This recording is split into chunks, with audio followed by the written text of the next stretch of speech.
The operation of the micrometer requires a very unique arrangement of signal processing, and at the same time it requires a very precise arrangement of the moving parts. You see that there are voltage applied in the middle and torsion bar involved in this operation process, and address voltage that needs to be applied, and their dimension, their size, and their operation needs to be kept tightly in order to achieve the function without any failure. So manufacturing process is really important, but before that, you can also study the mechanics of this motion device. At the heart of this mechanics is actually the spring element, realized as a torsion bar, as you can see here. So this torsion beam has rectangular cross section with dimension 2A and 2B, thickness 2A, the width 2B, and the length L. And you can use your mechanics knowledge in order to analyze this beam. So for instance, here the total moment is proportional to the angle, and you can calculate the spring constant here. Spring constant consists of this shear modulus, which is nothing but Young's modulus divided by 2 times 1 minus Poisson ratio, and J is the area moment of inertia, which is some constant times the dimension, the width the thickness cubic and the width totally multiplied. And this constant is an important constant. You can calculate based on the Timoshenko theory. Again, you can read the book Theory of Elasticity, and they did beautiful mathematical analysis on this constant. It looks like this. It's a solution to the partial differential equation, and depending upon the ratio, C1 has different numbers. So if A over B is 1, it's a square, then it's going to be 0.1. And as this beam becomes thinner and thinner, this number approaches to 1/3. So approximately compared with the square cross section, a thin strip of the torsion hinge will have about 3 times of the elastic constant. Okay. So with that torsion beam here, we can set up a simple model. Even though this simple model is not exactly the model we have with this complicated structure, we can still try a paper and pencil calculation. And during this process of calculation, you will understand how these beams are working and what are the critical parameters that needs to be controlled. Okay. So let's say this whole area is large aluminum beam with torsion bar here, and addressing electrodes are at the bottom. So the total configuration is much simpler than the reality, but yet, this is the model we can deal with, in order to come up with the analytical physical model, right? So you can take a look at this cross section, A prime, it'll look like this. You have a torsion beam here, and these green electrodes are addressing electrodes, and this gray area is the bias voltage, right? Bias voltage is changed from minus 7.5 to minus 20, and so on and so forth. And address voltage changed from 5, 7.5, 5, 7.5. They actually provided to the left hand side and right hand side. So that combination of the voltage will create the elastic energy stored at the tip, and then make the whole meter fly to the other side. And what are these? These are the landing electrodes. Why do we need that? Well, we need mechanical stuff first of all, but at the same time, we need a stuff where they have same potential as the bias voltage. Otherwise, there will be breakdown phenomena, right? Because huge voltage can be applied across very thin layer, then it will break everything. It will actually fry everything, right? We don't want to fry the whole mirror structure, right? So this is the effective electrode size, L prime. L is total electrode size, of course, but because we need this landing electrode, we have a little bit smaller effective electrode size. And with that in mind, the way when you try this analysis, well, I'm not going to go through this analysis in detail in this specific class.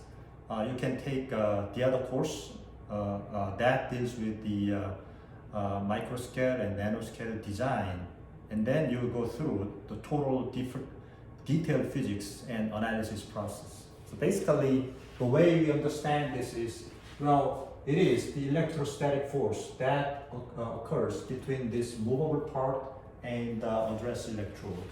And we take a little element, infinitesimal element, and see this infinitesimal element as the element that actually have the force exerted by this address electrode through electrostatic interaction. Okay, so look, this force will be much larger than this force because the distance between this electrode element and this electrode potential is smaller. Electrostatic force is inversely proportional to the gap squared, right?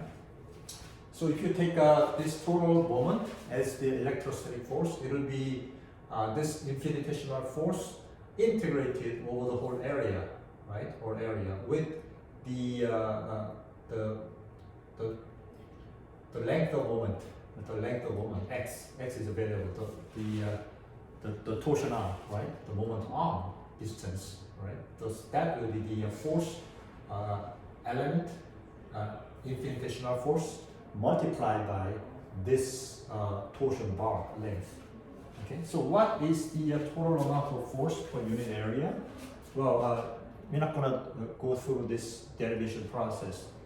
Again, it is proportional to the length, the gap squared, right? Inversely proportional to gap squared. What is gap? It looks like this. Initial gap size is Z is 0, and the local gap, which changes over this torsion torsion arm coordinate is going to be Z. So you take this difference. That will be the gap size of this electrostatic force. And of course, it is proportional to the voltage applied, voltage squared applied. And you can use trigonometric function to describe this change using this arm size and so on and so forth. And then you can just put everything into integration. And it's a high school integral, right? You can just try maybe the college calculus integral. Then you can come up with these numbers. And what are alpha is theta over theta max, you know, the local angle, the change of angle over the maximum possible tilt. Beta is a ratio of the mirror, the largest mirror size over this effective address size. Okay, so if you use this phenomena, this analysis, you can calculate how much moment you can generate using electrostatic force, and with that moment, well, two things will be balanced, right? The electrostatic force and the torsional spring force, which is the restoring force. Electrostatic force is actually attractive force, right? So these two forces will balance and take this angle. So restoring torque is like this, because it's restoring is minus, and equilibrium, at the equilibrium, both forces will be added up to 0, right? And you can calculate such torque or the moment as a function of the angle, the normalized angle, of course.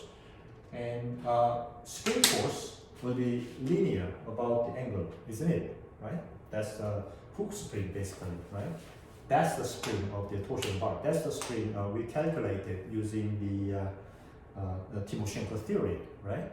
And this red graph and green graph, they represent the torque or the moment provided by this electrostatic force, which is highly nonlinear. They are nonlinear, okay? More or less, they will look more or less like providing more torque as theta becomes larger and larger. The reason is simple, right? The distance between the meter, movable meter, and the address becomes smaller and smaller. As they do, well, the electrostatic force will become larger and larger. That's why that accounts for this kind of a work change at large angle. So if you set up this force moment equilibrium, there are two stable points. One is two equilibrium points, and one is stable equilibrium, the other is unstable equilibrium. How can you tell? Well, we'll cover in the other lecture. So these two equilibrium becomes closer and closer as this graph moves up. You can push this graph up. How can you push this graph up? By applying voltage, higher voltage. By applying higher voltage, it will go like this and then form a unique equilibrium point beyond which there's no solution. That really means that the total movement will become out of control, right? Out of control means we call it pull-in phenomena. There's a snap-in phenomena, totally unstable phenomena. All right. So material is aluminum. You can try different numbers and find the voltage condition to create this the breaking out point, to calculate this breaking out point. How much voltage do you need in order to make the whole meter to tilt by the pulling process? You can calculate it. Is it 1 volt, 10 volts, 100 volts? You can calculate it, right? And that gives us some kind of feeling and some kind of important understanding about how all these parameters are mixed together, how all these things are related together in order to create the reasonable state. For example, if this calculation ended up with the required voltage, 1000 volt, no way. There's no way we can actually create this device. If this condition is like 10 volt, yes, yeah, our current modern electronics can provide tens of volts. So at that time, at that moment, what are the size of this meter? What are the size of this torsion bar? We can have some kind of good estimation of all things. And then you can go through computer model for detailed design of the whole structure, some change of the structure for more effective operation, that you can see from here. So at the end of all this process, the digital mirror device has been created, and then that began in 1987, I believe. The whole team was built in Texas Instruments, and they had to spend full 9 years to come up with commercially available digital meter device, DMD. And it was 1996. I remember clearly because that was the year I started my PhD. And it was really impressive to see these little meters as tiny as a red blood cell operates and then deliver impressive projection image to the customers nowadays. So 1996 is the year when this TI meter has been announced. And even since then, Texas Instruments actually tried continuous innovation on these devices that reached out today. And there are a lot of applications. Well, the large cinema application, 33 meters, huge cinema, that's digital meter application. You guys like digital meter. And small pico projector, right? That has also the same engine, DMD device. And also there are many other interesting new applications like medical imaging, maskless lithography, and rapid prototyping by using UV resin, and then the UV light steered using this micrometers. You can come up with the 3D printing device. Okay, so there are more applications that's coming up now. Really depends upon your idea and your imagination. So at one side, TI spent, they are dedicated in creating this real nice device. At the other side, you guys can actually use their DMD engine to do something very, very interesting as well. Okay, so fabrication and operation and application, they are all mixed together. So let's take a look at how this mirror performs. Well, the number of moving parts could be somewhere between 0.5 to 1.3 million meters. However, nowadays, as of 2014, I believe, the maximum meter that the maximum number of meters that were being operated was 8 million meters. 8 million, can you believe it? 8 million meters without no failure, with no failure. That's really amazing and impressive. Mechanical motion is digital operation, as you saw, enabled by this storage of elastic energy rather than just a simple electrostatic pulling operation. So they were really clever in designing such process in that sense. And the normal product uses, because of such soft landing design and many other things to be cared, was so during the whole operation cycle, how many contacts were made, whole operation cycle of the lifetime of a projector, for example. That's amazing. That's gonna be 900 billion times of contacts. Can you believe it? 900 billion times of contacts per moving part. So if you have a million moving parts, you need to multiply by a million again here.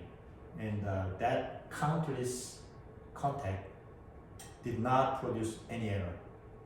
And that's amazing, right? And address voltage is supplied by on-chip 5-volt CMOS, even though sometimes you need 20-something volt. And that was possible with the CMOS circuit as well.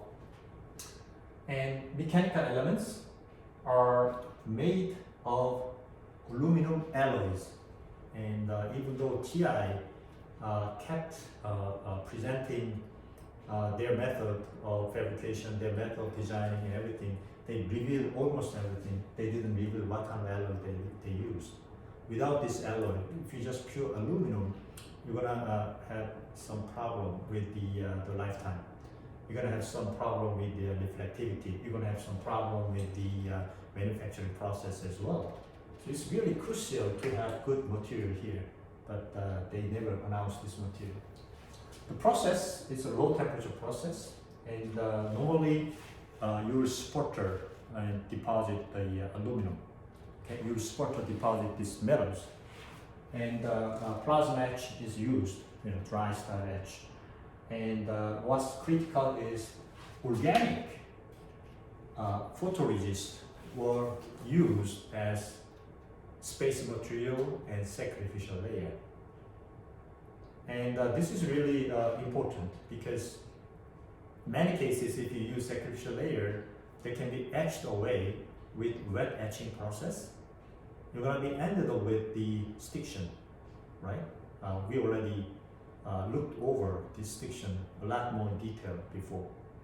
So in order to avoid the stiction, it's very important to use this dry etching process. So basically, you have organic material like photoresist, and you put a whole wafer into the oxygen plasma. Oxygen will react with carbon. Carbon is organic material. So it will literally burn all this photoresist in a very soft and safe way. And they will eliminate all the sacrificial layer in dry etching process, okay, over the long course of process, right? So it's a dry etch process, free from this surface tension, free from this stiction. And all things occur as wafer level process, which is really important because if you have just a very chip by chip level process, it will be expensive, but you can carry the whole wafer and then go through all this wafer using just the wafer. And that wafer happen to be CMOS circuit, happen to have CMOS circuit underneath. And that's really crucial in terms of meeting the cost requirement, right? Because you deal with the whole wafer, you can reduce the cost, and then you can actually have some good market with that. Die separation, well, after all this removal of the sequential layer, you just do the die separation, and during this process, you see that the particle involvement is really crucial, and they came up with a tight management process to eliminate all this particle, and that's really important in terms of making whole device working as reliably as possible, free from the interference of the particle, right? And we will see that.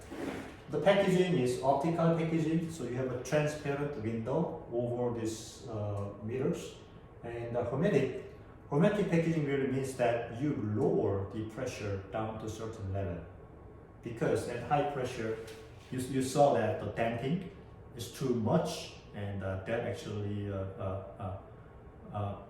reduce the speed of operation, right? So in order to accelerate the speed, you need to remove the air in between these moving parts.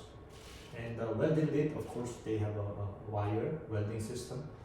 And they did the testing using accelerated electro-optical testing, which means that they move this mirror really quickly for a long amount of time at higher elevated temperature, because you see that temperature also requires, high temperature also makes the whole lifetime very short because of the thermal migration, okay? So what you're looking at is the cross-section of the real device pretty much in the real shape and probably the dimension as well. So this whole device is built upon the CMOS address circuit. And from this CMOS address circuit to the first level of this device, which is metal 3, M3 layer, they call this M3 layer, there are via holes, even though it's not shown here, okay? Via holes through CMP oxide, because when you create the CMOS circuit at the beginning, the surface is kind of rough, okay? So they will deposit oxide on top of it, which actually has a little less, but still some roughness. So they grind down this oxide to make the whole area completely flat. Why is it important to have flat surface? Well, you're gonna build some kind of a microstructure on top of this surface. So you need to have a flat bottom. That's very important, right? That's why they do this CMP, mechanical polishing. Okay, so they drill the hole, and that's called via holes. It's not shown here. Drill the hole through the address electrodes, and right here, what you're looking at is the bias electrode. The bias electrode is connected to this support beam, and this is important part, hinge. That's the ribbon spring. Remember the ribbon spring that we looked at in the previous analysis, right? Their spring constant C1 approaches to 1/3 because it's thin ribbon, you know. And on top of it, they got something called the yoke. You'll see the function of the yoke pretty soon. And on top of the yoke, they established the huge mirror. Okay. So all this structure together, when you remove the mirror right here, this is a mirror. You just take out the mirror somehow, then that reveals the whole structure like this. Okay, so now you have a beam attached to this hinge as a ribbon spring, torsional spring, like the spring in the precision watch, okay? And it is connected to something called the yoke. yoke looks like this. This part is a yoke. Okay, and you see there are sharp tips at these four corners. What are the functions of these sharp tips? Well, mechanical stop and electrical to avoid the electrical breakdown. But most importantly, storage of the elastic energy.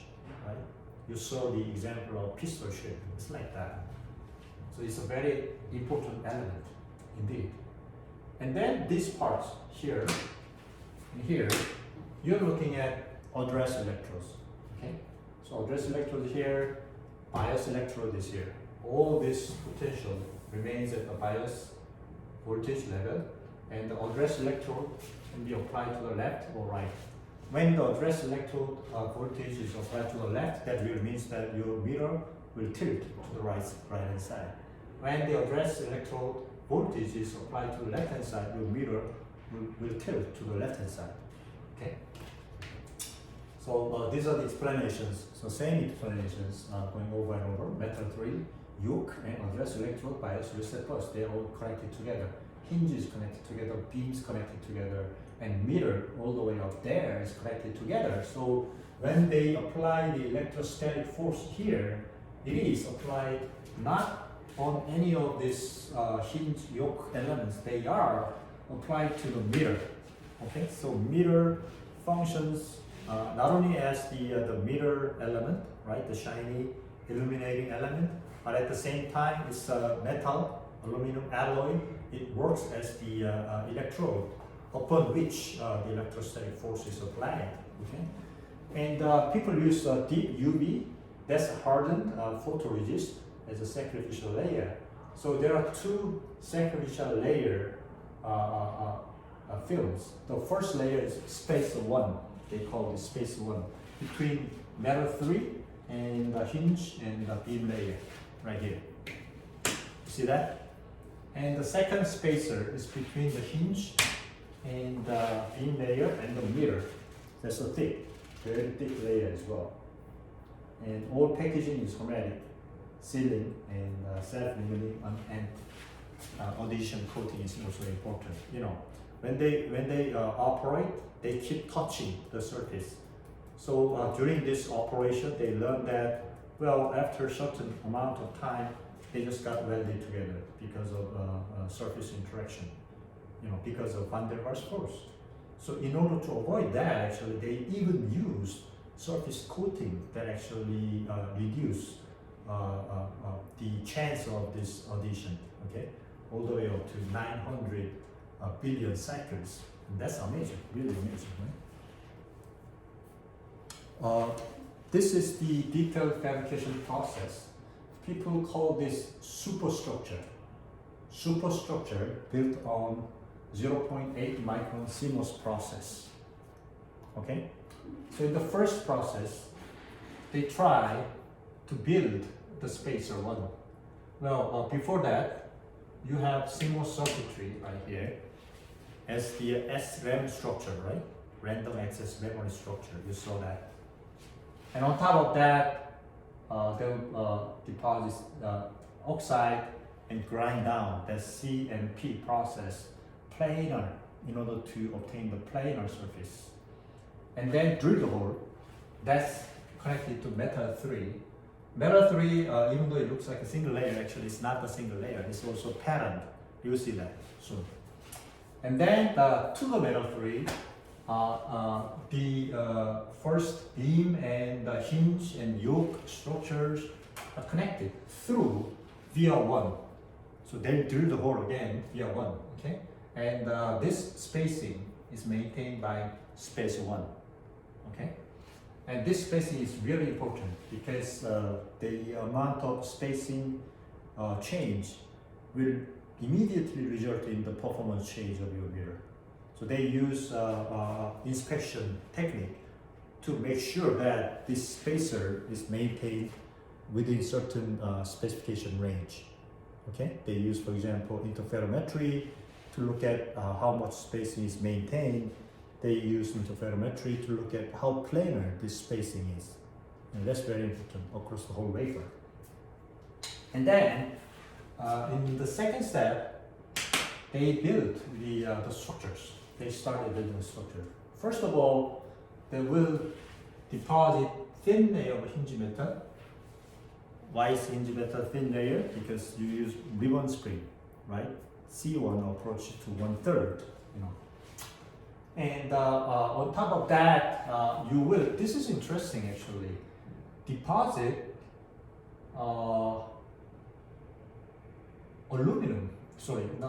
deposit oxide on top of this metal. How is it possible? Well, you need to be a little careful because there is a photoresist, which is the carbon-based organic material, and then deposition of the hinge metal, which is aluminum alloy, you can deposit with sputtering at room temperature without any problem, without any harm to this organic photoresist. However, if you attempt to deposit, for instance, high temperature oxide, everything will be just burned away. You don't want it to happen. So what kind of oxide did they deposit? They deposited, probably, it's not shown in the literature, I guess the egon evaporated oxide. You see, the egon is electron beam, right?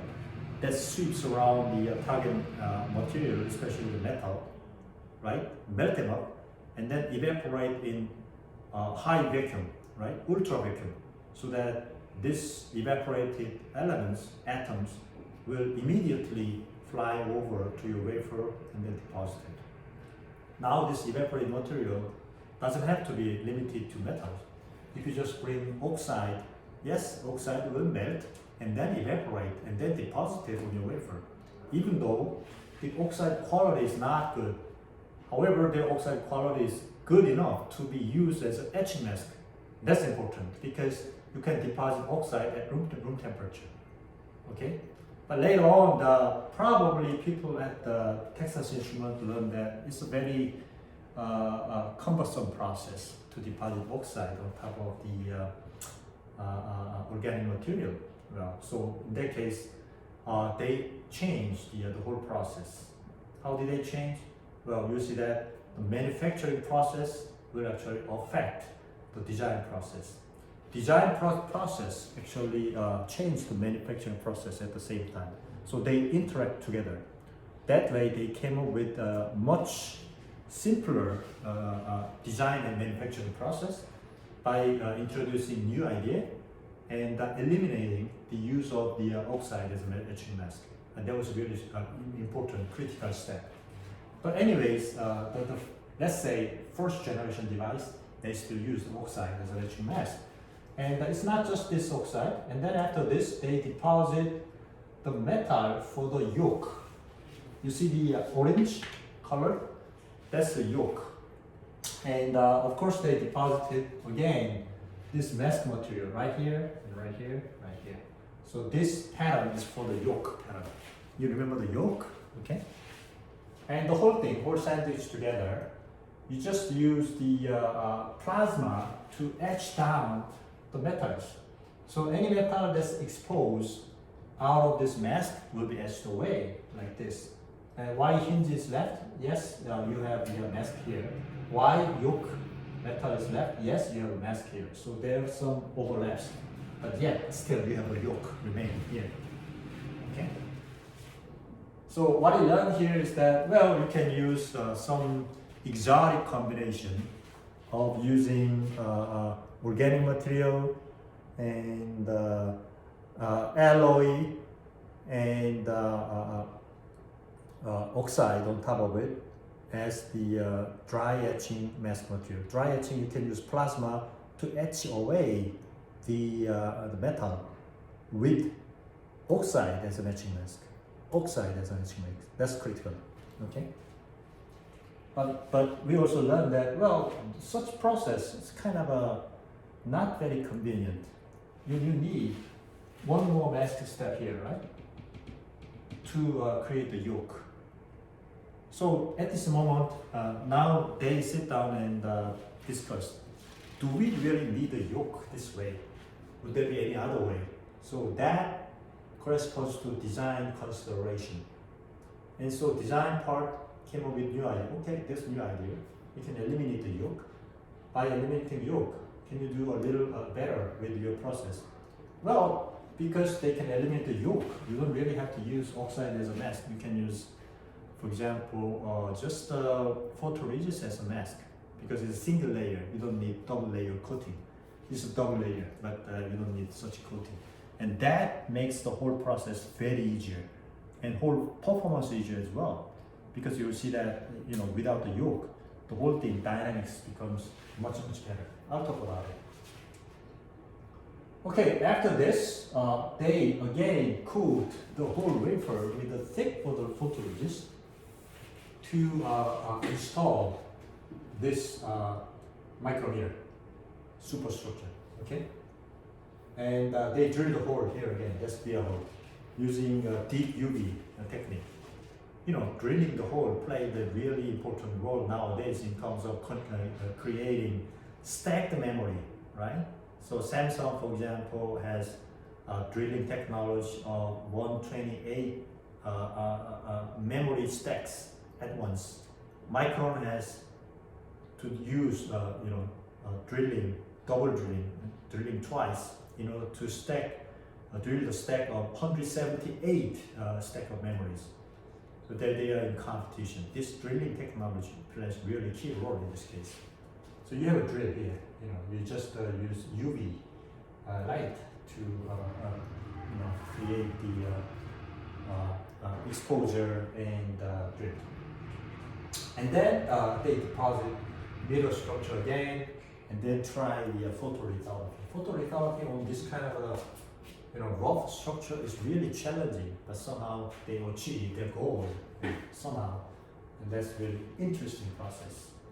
And after all these things are done, they bring the whole wafer into the packaging step, and then use the oxygen plasma to burn away all this spacer material, spacer 2 and spacer 1 at one shot. Okay, totally dry etching process.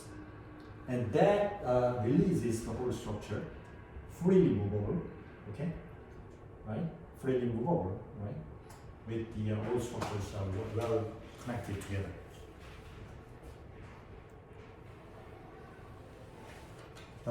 Relatively recently, I said relatively recently, about 5-6 years ago, the teams at the TI published the details of the whole process. And if you read this paper, you'll be amazed, how much effort they actually put into this business. And that made the TI DLP, Digital Light Processing Technology, as a unique vendor on global scale, right? There's no other company that can rival with the TI nowadays. Okay? Think about all time that they invested. Think about all the money that they invested. Think about all the people and all the commitment they invested over 20-30 years. Okay, so they were really, really good team of engineers and investors and managers worked all together. At the heart of it is this fabrication technology. Okay, this is the comparison between, I say, generation 1 and generation 2 device. In generation 1 device, you can see that there's a ribbon, red, right? Spring, and yoke that is equipped with this tip. Remember, tip plays an important role in terms of storing elastic energy. And then the mirror was built on top of this yoke. Now the problem is that, well, this thin spring and the thick yoke structure, if you want to put them together and design and fabricate, you need one more mask step, and you need oxide pattern as the etching mask, which is kind of cumbersome, which is kind of inconvenient, right? On top of that, it's not just the mirror that needs to tilt. This yoke needs to tilt together as well, and that provides additional inertia to the whole system. In other words, the whole system operation becomes slower because of this yoke. So now people start thinking about the new idea. Let's remove the yoke. Why don't we remove the yoke? This is a device. Look, again, the base is exactly same, CMOS, and the address electrodes are almost same, but until here, they totally eliminated the yoke. Can you see the yoke here? No, it's gone. So then, how can we stop the motion of the mirror from touching the surface? And that will create the mechanical impact, and that will create the electric breakdown. And more than anything else, how can we store the electrostatic energy? Well, that structure is right here. These are the new structure. You see this hole, and the structure. There's a tip right here. So this mirror is supposed to touch this tip before touching the surface, and that process will store the electrostatic energy into elastic energy of this element, and then that will push this mirror on the application of zero voltage, right? On the elimination of the voltage, right? So that it can freely fly to the other side. So what a nice idea, we were able to eliminate the yoke. Instead, there's a little patch of area on which this mirror is built. So can this thin hinge ribbon string support the thick mirror, which looks very heavy? As a normal mechanical engineer who deals with the macro scale object, you say no. But remember, this is the micro scale object, as small as a red blood cell. So mass plays a very small role on that scale, on small scale. Turns out that, yes, this thin beam can support the whole structure of this thin, thick mirror. And that's amazing. That's an amazing result indeed. That can only occur in this small scale device. Okay. So yoke is gone, the total dynamics became much better, right? And more than anything else, that means the new implication to manufacturing process. You just need to pattern this single layer. You can use, in this case, the photoresist. Indeed, they use the photoresist, and then they use the dry etching process to eliminate this hinge metal, to pattern this hinge metal, right? And of course, the bottom photoresist might be affected, but because they are hardened, first of all, and so they look at their etching contrast, right? Etching timing becomes very important in this case. So this is the metal 3 layer on top of CMOS. So here, you see the dent. Why do they have dent? Because these are the points where they drilled the hole through the CMP oxide all the way down to CMOS circuit. So they are in touch with SRAM structure. These are address electrodes. Okay? And this part is in contact with bias voltage, right? Through these 3 holes. So these are the points where they actually drill the VR1, right? Well, on top of that, they just deposit the metal and then pattern it. You see the pattern of this metal, thick metal, indeed. And what's interesting is that these guys are all separated, which means that they are in touch with their elementary CMOS circuit. So these constitute one SRAM memory cell, left or right, 0 or 1, 0 or 1. However, these guys, the bias electrodes, they are all connected together. You see that? So they are electrically completely wired across the whole wafer. Okay, that's important. So remember, in terms of operation, bias voltage has just to oscillate, repeat its sequence altogether. It is the address voltage that can be applied to the left hand side or right hand side in a different manner to make this mirror tilt left or right. Okay, so this manufacturing outline already shows how their intention of operation. On top of that, they will coat the whole wafer with the photoresist, and their thickness will be precisely controlled, and they have inspection methods to see if their coating was really well made. That's the result of this. You see this planar surface here, plain. This layer is on top of this layer. And then again, they drill the hole all the way through to match with these holes right here. You see, these two guys match with these two. These two guys match with these two. They will supply electrostatic force to the mirrors. Okay? And then you see this bias electrode and the thin beam. The ribbon beam, which is called hinge.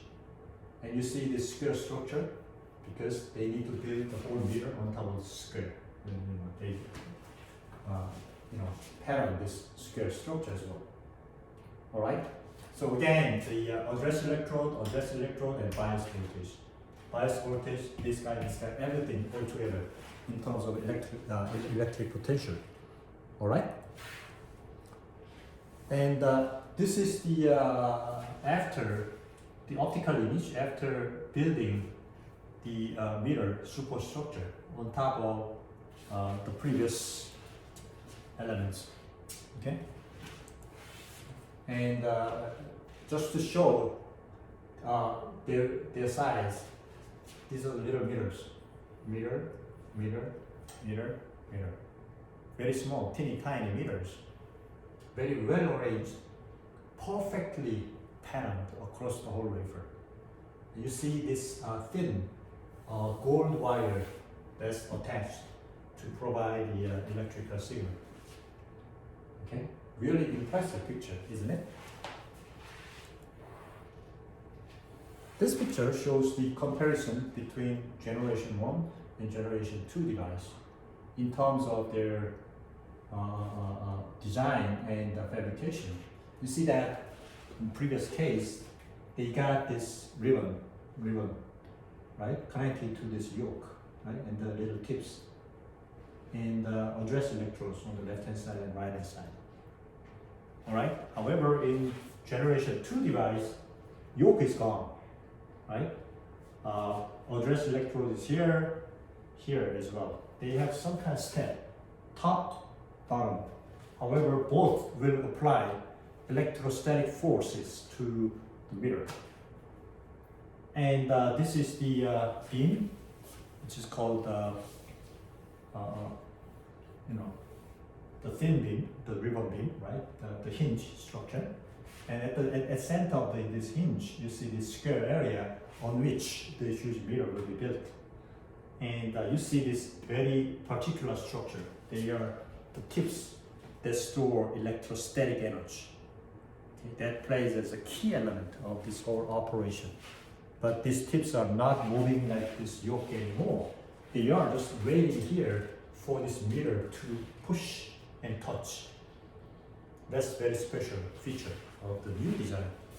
Okay, so this is after eliminating all the photoresist underneath using oxygen plasma in one shot, dry etching process.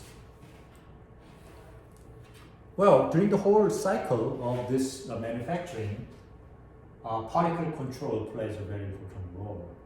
Unlike the CMOS circuit, where they can just simply remove the particle because there's no moving part. Once you have the moving part, well, particles can be involved very well throughout the whole process. So they set up a very special program of particle management.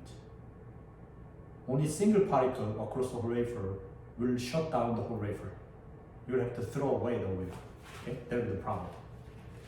For example, here, you see the particle that interfere with the photolithography here, so that they fail to eliminate the photoresist in the middle, and as a result, these two mirrors are put together, and you lose two spots, 2 pixels because of this single particle.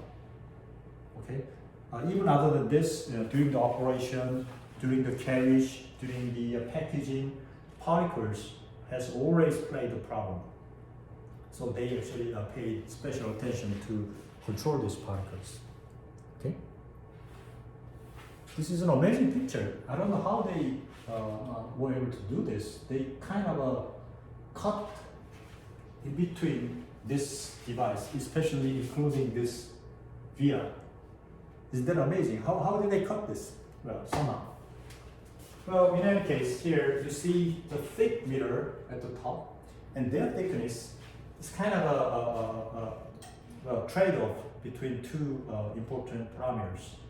If you make the mirror thicker, they'll become more flat and more shiny. However, the whole operation will become slower because they become heavier, right? And you make them thinner, they'll become more faster, but shakes, right? They oscillate, and that'll create a problem too. So it's really engineering trade-off in this whole game, in terms of deciding the dimensions here. Okay, they did it actually. And nowadays their mirror became so fast. They not only use 3 colors, they were able to use 6 colors for modulation, and that creates more deeper color in terms of projection image, and more faster operation for many applications. It opens a new doors to many different applications as well nowadays. You see that this hinge actually supports this beam. Okay? How did they cut in between this hinge? Hinge is a little thin metal. They cut in the middle. I don't know how they did it. Can you tell me? Well, there are ways actually. They will actually use the wafer with all the photoresist embedded, and put everything into a plastic mold, and then grind down at the side feature of the wafer until they meet this area. Well, some of the devices they might go more, they might go less, but some of the device they can find this nice thing, and then they eliminate, they remove all the photoresist and take the shot. Scanning electron microscopy. That's the way. That's one of the ways of preparing your sample.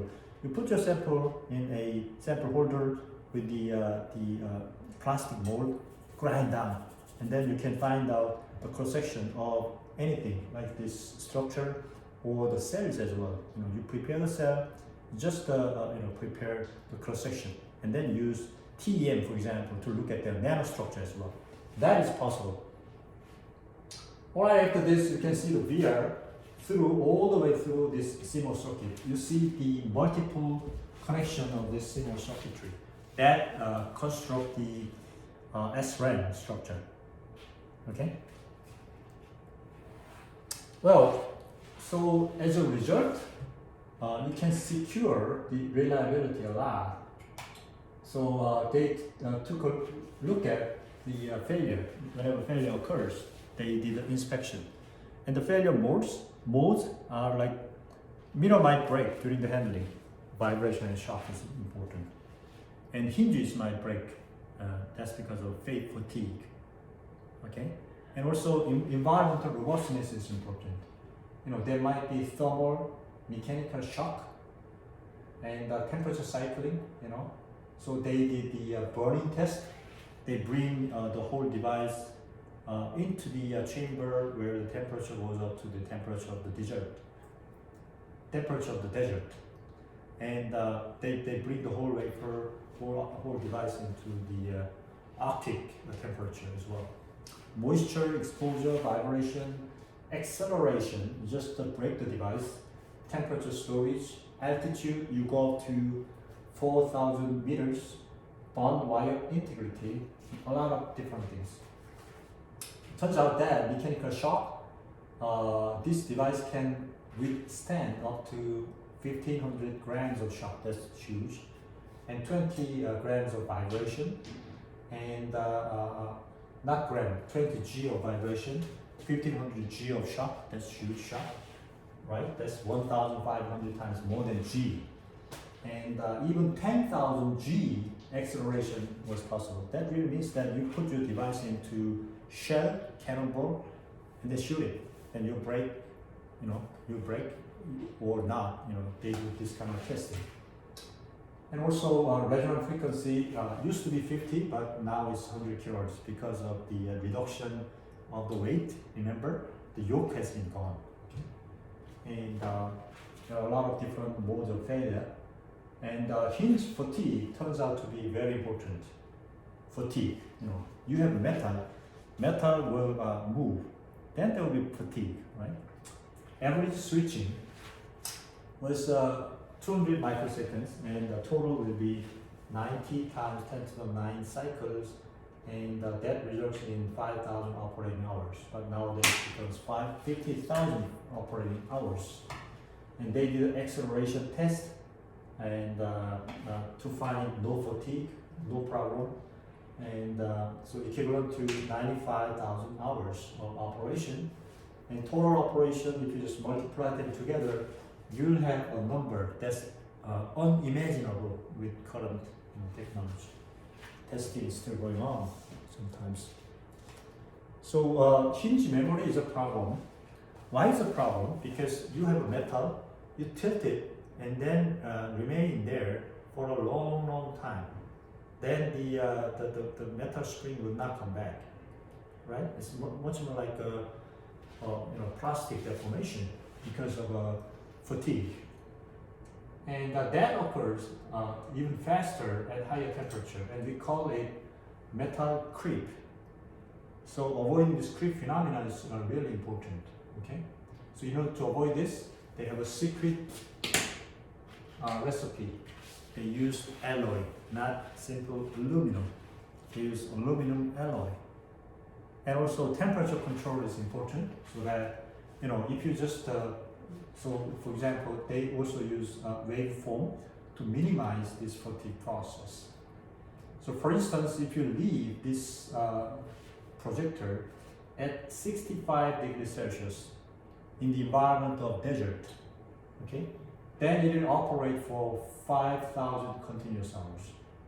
And then, the memory creep fatigue will occur. In other words, your image is not going to work anymore. However, if you leave at 45 degrees Celsius, well, this time will become how much? 20 times more, 100,000 hours. So by the thermal management, actually, you can cool down the whole thing. That's why there's a fan inside. So fans use not only to cool the light, LED, but it also is used to cool the DMD, the engine device, right? So when you turn off this projector will run for a while in order to cool down everything. Okay, so you don't want to plug off, otherwise, there will be memory creep, fatigue phenomena that can be accelerated. And sometimes mirrors can be stiff because of particles and many other things. So eventually, on their spec sheet, what they say is that mean time between failure, right, they guarantee is 119,000 hours. That's amazing. And that's many more times, maybe 10 more times, 10, maybe 100 more times than the life cycle of your illumination. In other words, before your chip fails, your light will fail, okay? So it's really amazing operation cycles. Okay, this is optical design. So for instance, here there are two different kind of approaches that is possible to create the color sensation. you have a DMD device here, and then condenser lens here, and then there are mirror. This is internal reflection optics, and then there's the color wheel in between. Color wheel consists of 3 or 6 colors, 3 RGB colors. So when they rotate, they will synchronize their rotation with the operation of mirrors in order to modulate a red color, green color, blue color with their color, depth using PWM, pulse width modulation. Well, in this case, it's an expensive operation. That's what's happening at the digital movie in the cinema. They use 3 chips. There's no need for using color wheel anymore. So this will deliver much brighter image, in the cinema. But it's much more expensive, that, right?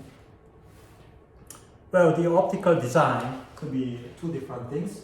You have a block of optical element where light comes in and then bounce back through using total internal reflection.